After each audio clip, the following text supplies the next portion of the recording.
예수님께서 예루살렘 성에 들어가셨을 때 세 가지 일화를 통해서, 사건을 통해서 예루살렘의 영적인 상태가 어떤 것이며 또 그들의 미래가 어떤 것인가를 말씀해 주셨습니다.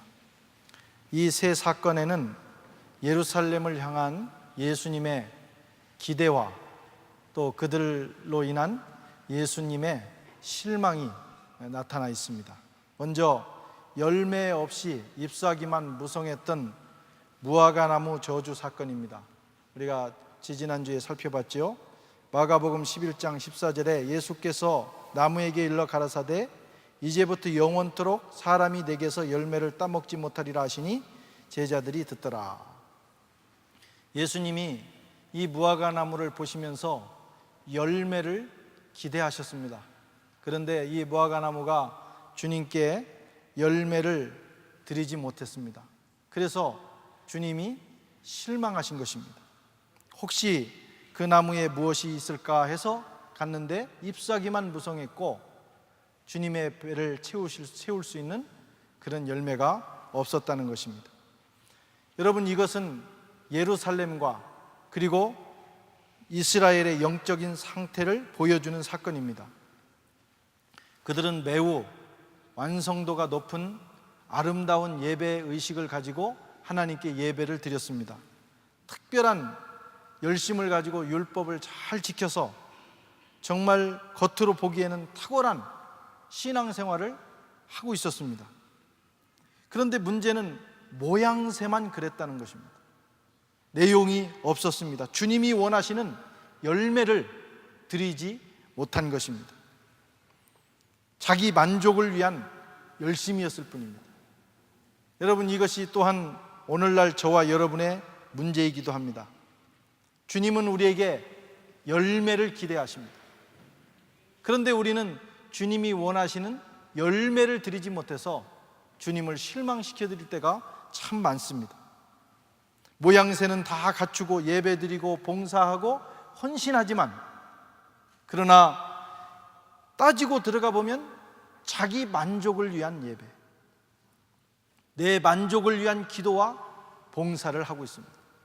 그래서 정말 주님을 기쁘시게 해드리는, 주님이 원하시는 열매를 드리는 일은 자주 없다고 하는 것입니다.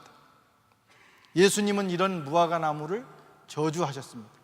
즉시 저주하셨고 그러자 뿌리로부터 이 무화과나무가 마르고 말았습니다.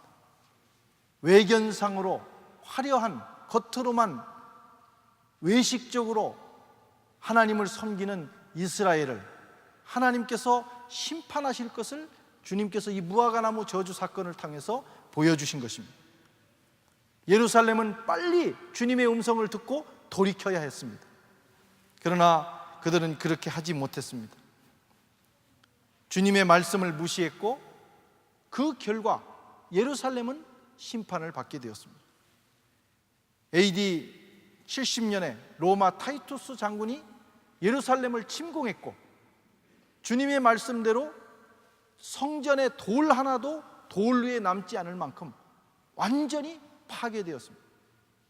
그때 멸망한 이 예루살렘은 지금까지도 그 고통을 당하고 있고 2000년이 지난 지금도 온전히 회복되지를 못했습니다. 뿌리부터 말랐기 때문에 그런 것입니다. 주님은 오늘 또 저와 여러분에게 열매를 기대하고 계십니다. 우리가 처음 예수 믿고 구원받을 때는 하나님은 무한한 사랑과 은혜를 베풀어 주십니다. 그때는 마치 부모가 어린아이가 태어나면 모든 것을 쏟아 부어주듯이 조건 없이 우리에게 쏟아 주시는 겁니다. 아들까지 주셨습니다.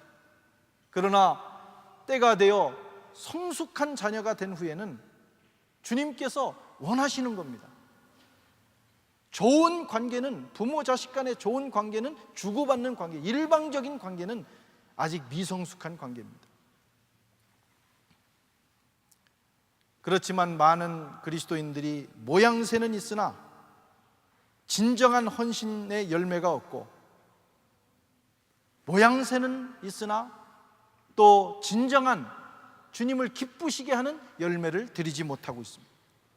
교회와 가정과 성도가 마찬가지입니다. 만왕의 왕, 만물의 주님 대신 우리 주님께서 열매를 요구하실 때 우리가 열매를 드릴 수 있어야 됩니다.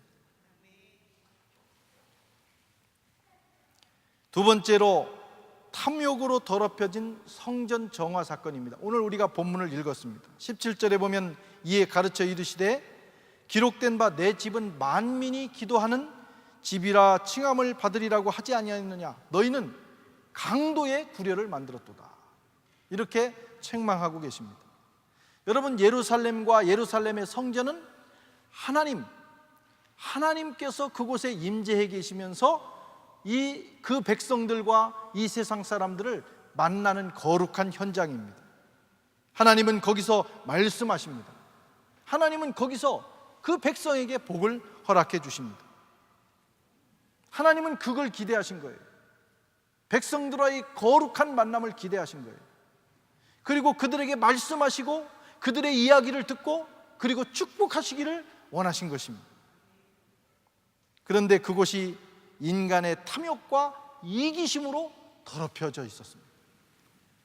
이 성전에는 두 가지 문제가 있었습니다. 하나는 이 거룩한 만남의 장소가 인간의 탐욕을 만족시키는 장소로 변했다는 것입니다. 성전은 기도하는 곳이고 예배드리는 곳입니다. 그런데 여기서 용서받고 하나님의 은혜를 체험하는 곳인데 기득권자들이 자기의 탐욕을 채우기 위해서 성전의 기능을 바꿔버렸습니다.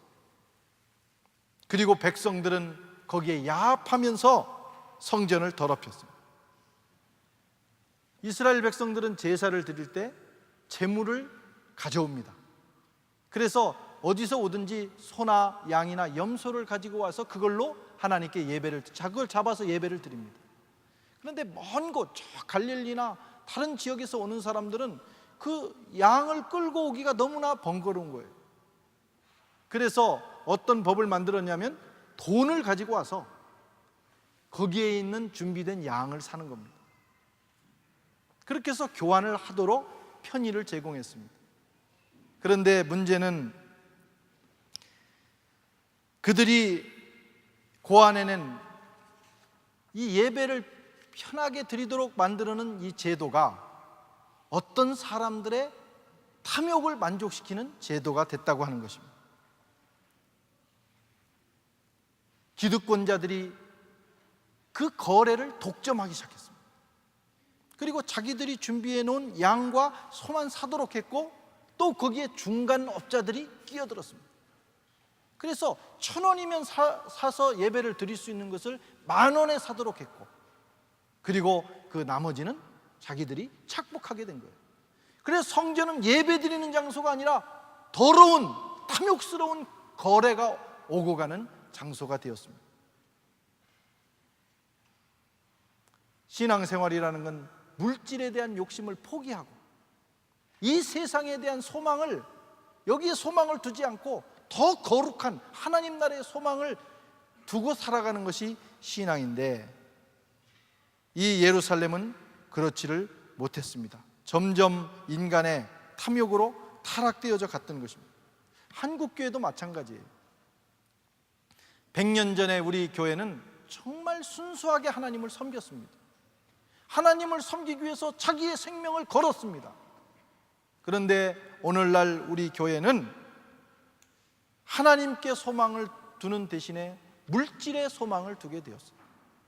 그래서 교회는 물질을 모으는 일, 성도들은 교회에 와서 기도해서 물질의 축복을 받는 일에만 힘쓰게 된 것입니다. 교회의 직분이 가진 자들의 탐욕을 만족시키는 직분이 되어버렸어요. 하나님이 다스리시는 교회가 아니라 물질의 신이 지배하는 그런 교회가 되었다는 거예요. 또 오늘 이 예루살렘 성전의 문제는 유대인들의 배타주의와 그리고 귀족화의 문제였습니다. 교회는 만민이 기도하는 집이라고 주님이 그렇게 말씀하셨어요. 누구나 와서 예배를 드릴 수 있고 누구나 와서 기도할 수 있는 곳인데, 유대인들은 점점 배타적으로 자신들만을 위한 성전으로 만들어 버렸습니다. 그리고 그 안에서 기득권을 누리는 그들 자신을 귀족화시켜 버렸습니다. 배타주의와 귀족화, 특별한 사람들만을 위한 성전으로 만들어 버린 것입니다. 이것이 문제입니다. 이것은 하나님의 뜻에 정면으로 도전하는 겁니다. 하나님은 만민의 하나님입니다. 어떤 특별한 사람들의 하나님이 아닙니다. 모든 사람을 구원하시고 모든 사람을 위해서 문을 열고 기다리십니다.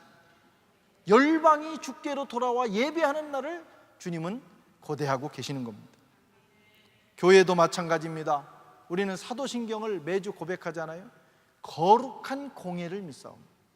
거룩한 공예라는 것은 유니버설 처치라는 거예요. 다시 말하면 어떤 특정인만을 위한 교회가 아니라는 거예요. 모든 만민이 올 수 있는 것이 교회라는 것입니다. 흑인과 백인,